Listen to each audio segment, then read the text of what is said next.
Hello, I'm Julie and thanks for joining me today as I show you what I actually write in my planner. I often talk about how I don't have a lot of things to write, and also some of my spreads are very decorative and it doesn't look as though there's a lot of room for function, so I thought it might just be useful for you to see how I fill it in and what sort of things I write. I will be honest with you, I'm much better at decorating my planner than writing in my planner, so I often do back planning just so that I don't have spaces on the pages, but I know from comments that I've read on Facebook that I'm not alone in this. So in this video you'll see how I aim to fill in my planner each week, even though I don't always succeed. The very first thing I do is decide which pens to use. I went through a phase of just writing in black ink, but now I'm well and truly back to using colours. And I use this colour pen chart I made in the back of my planner to help me pick the pens that I want to use. The best match for the pinks and purples in this spread is a Pigma Micron pen and also a Papermate Flare.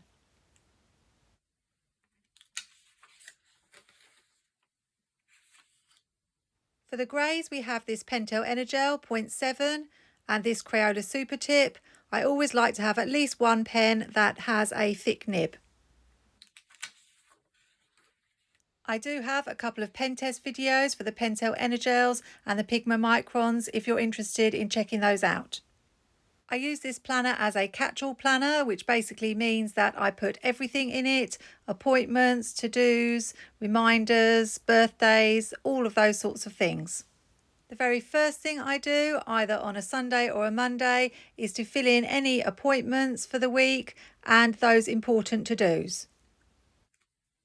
Monday tends to be the day that I do all my washing, and I also try to get as much cleaning done as possible. However, I don't usually have a checklist on every single day, so the to-dos don't always correspond to that particular day. They just get ticked when they get done. As well as household chores, I also write in things for social media, such as taking photos of my planner spreads to post, and also making and posting reels on Instagram.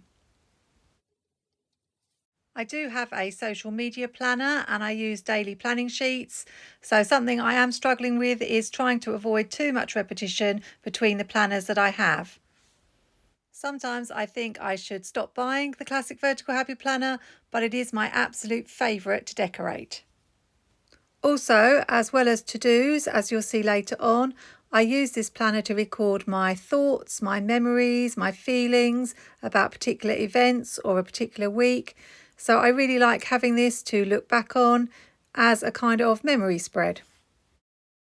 I'm definitely thinking of making changes next year, maybe not including the social media things in this planner, in which case I'll probably have a lot more room for decoration because, as you can see, I don't have an awful lot going on each week.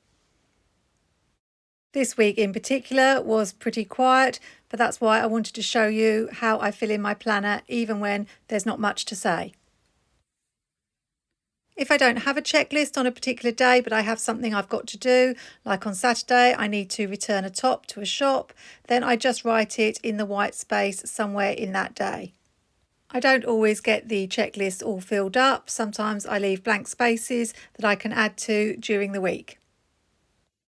If you've watched any of my Plan With Me's before, you'll have heard me speak about having a big box at the weekend. This is where I write in all my filming and editing schedule for YouTube. I think it's really useful to put a large box on your planner layout. You could use it for something like a gratitude list, meal planning, a to-buy list, or even just a place to put your memories of the week. I tend to fill in my to-do lists in the same colour, and then you can see I've swapped colours and used capital letters in this to-do box. The next time I come to write in my planner, I would normally be ticking off items from my checklist, but as you can see, I slept in really late because I'd had a busy weekend and been to London, and I wasn't up to doing very much, so I didn't get to tick very much on my checklist at all. I don't write the to-dos out again for the next day. I know they're there and I will just tick them off when I get them done, which in this case was Tuesday because it wasn't a very nice day on Monday and I needed a really fine day to get my washing hung out. I had a much more productive day Tuesday. Although I did get a little bit distracted and ended up booking tickets to see Frozen in the West End of London after seeing an advert on Instagram. And you can see how I used two different colours in this box to make it stand out.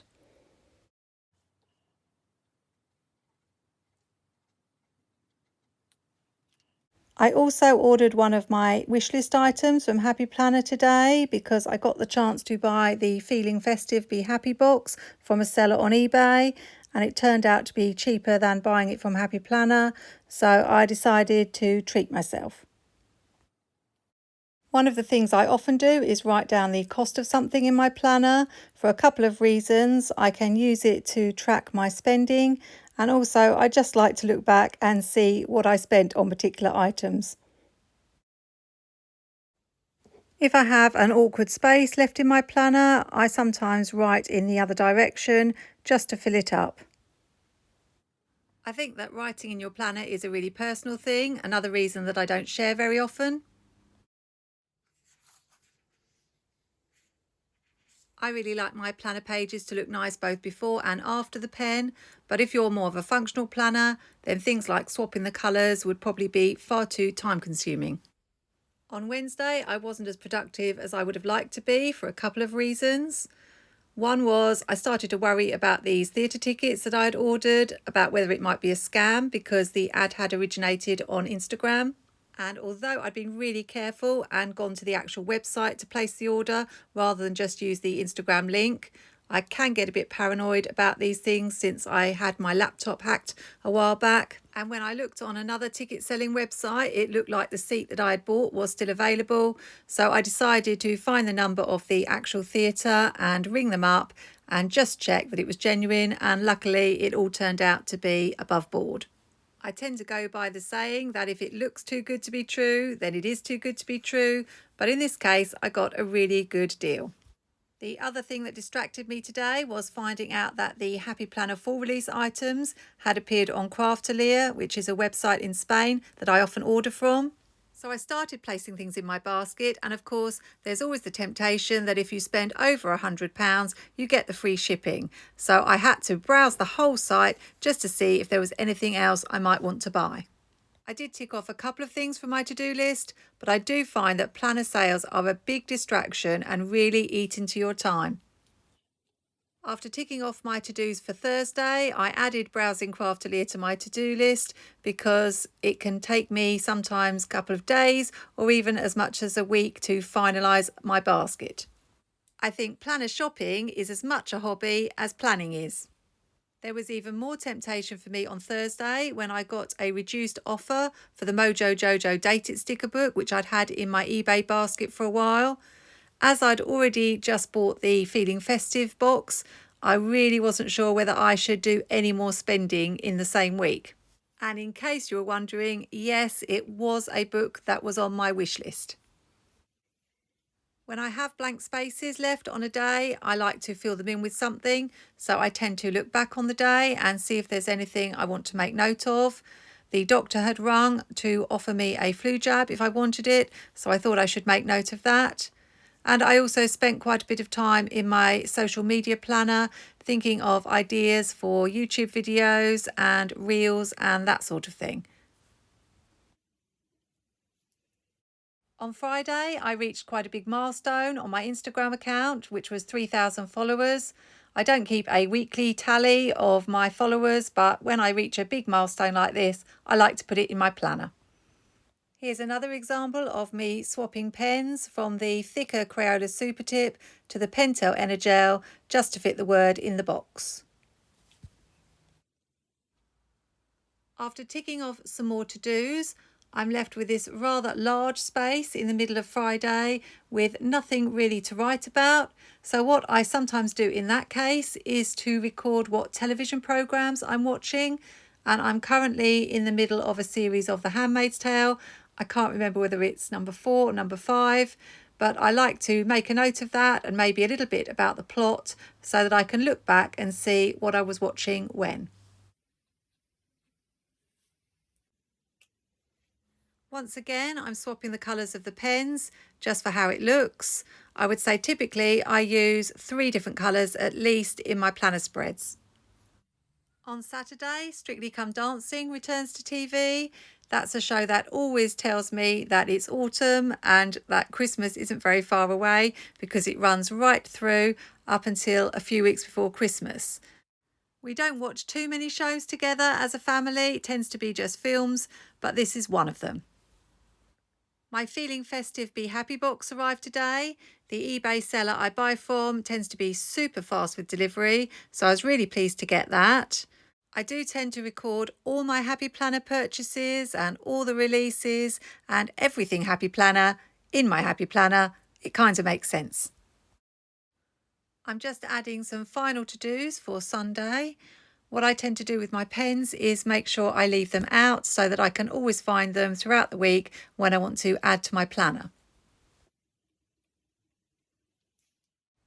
On Sunday, I spend quite a long time editing my YouTube videos and sometimes doing filming too, which I've already written in the large box. So there's not usually an awful lot to write. I'm just making a note that I slept in really late as I had a really late night. I am a bit of a night owl. If I don't have enough room on a particular day to write something, then I generally just make use of an arrow to indicate where the information refers to. So I've just made a note that when I took the top back to the shop, they gave me a £15 credit note rather than me being able to get a full refund. And it really helps me to write things down because I've got a little bit of a photographic memory for things that I've written down. So hopefully I'm not going to forget this. I haven't got anything else to write for Sunday, so I'm just going to write in really big letters the fact that I won the Wordle this week in our family competition.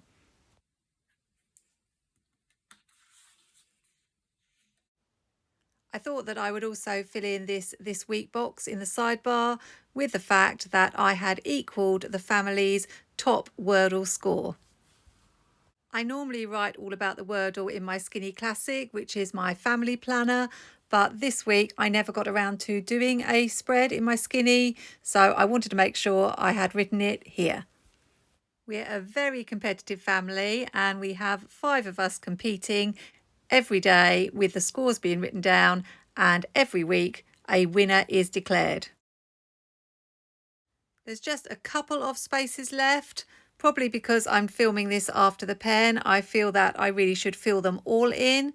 So I'm just recording here that my brother has booked his tickets to visit us from Spain for Christmas, and I'll add the dates in later. I'm just ticking off my final to-dos. You can see I didn't get everything ticked this week. I never do. I was hoping to get ahead with my planner spreads and do my first classic vertical chic fall plan with me for the year, but it wasn't to be. I don't normally do this, but I thought there were a few spaces, so I decided to add a little bit of decoration, something that I've seen Planning with Bumble, Mary Ellen do, and I really liked how it looked. I really love this planner spread, particularly this girl that came from a sticker sheet from Let's Plan with Sarah, so I just thought I would write that in this little space here. And also it made me feel a little bit sad that the colder weather is coming. Luckily, this week has turned out to be much better than I thought it was going to be. In the south, we're quite lucky and get the warmer weather, but I know that next week colder weather is coming and I'm really going to miss the summer. I'm planning on wearing my floaty tops and dresses just like this girl for as long as I possibly can. So there you have my finished spread after the pen, and have some idea of the sorts of things that I write in my planner. I'm very behind with my planner flip-throughs. There are a couple of them up, so if you're interested, you can find those on my playlists. I probably won't be filming another After the Pen video this year because of the fact I have to change my entire filming setup to do it. I think I've given you a good idea of what I do, the pens I use, and how I vary the colour and the size and the style of the writing just for effect. Also, how I manage to fit in quite a bit of function, even though my spreads are quite decorative, but also how I use it for memory keeping. If you have any questions, please put them in the comments, and I look forward to seeing you in the next video. Happy planning, take care, and see you soon.